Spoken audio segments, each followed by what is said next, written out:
మహారాష్ట్రలో జరిగిన ఘోర విమాన ప్రమాదంలో ఉప ముఖ్యమంత్రి అజిత్ పవార్ దుర్మరణం చెందిన సంగతి మనందరికీ తెలిసిందే. బుధవారం ఉదయం 8 గంటల 45 నిమిషాల సమయంలో ముంబై నుంచి బారామతి వెళ్తున్న ప్రైవేట్ జెట్ విమానం ఎయిర్పోర్ట్ రన్వేపై దిగేందుకు ప్రయత్నించిన క్రమంలో అదుపు తప్పి విమానం కుప్పకూలిపోయింది. ఈ ఘటనలో అజిత్ పవార్తో సహా మొత్తం 5గురు మృత్యువాత పడ్డారు.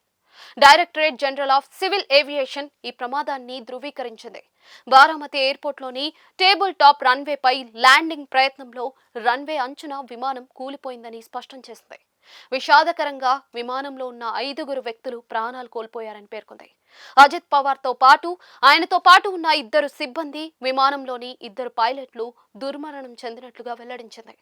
ఈ క్రమంలో ఓ జ్యోతిష్యుడు పోస్ట్ సోషల్ మీడియాలో తెగ వైరల్ గా మారింది.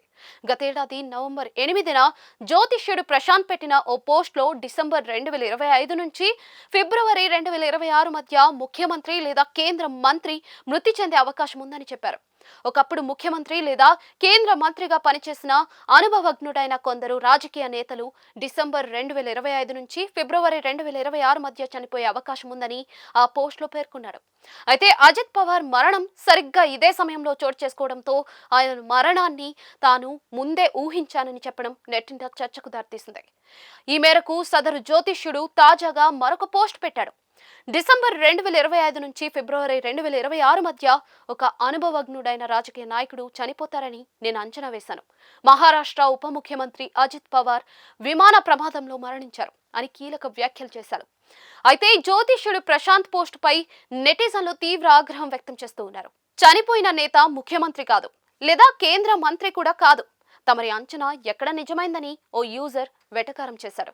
రెండో యూజర్ కొన్ని అని చెప్పడం సులభం, మీరు నిపుణుడైన జ్యోతిష్యుడు కదా, మరైతే రాజకీయ నాయకుడు ఏ రాష్ట్రానికి చెందినవాడో కూడా చెప్పాలి కదా అని ప్రశ్నించారు.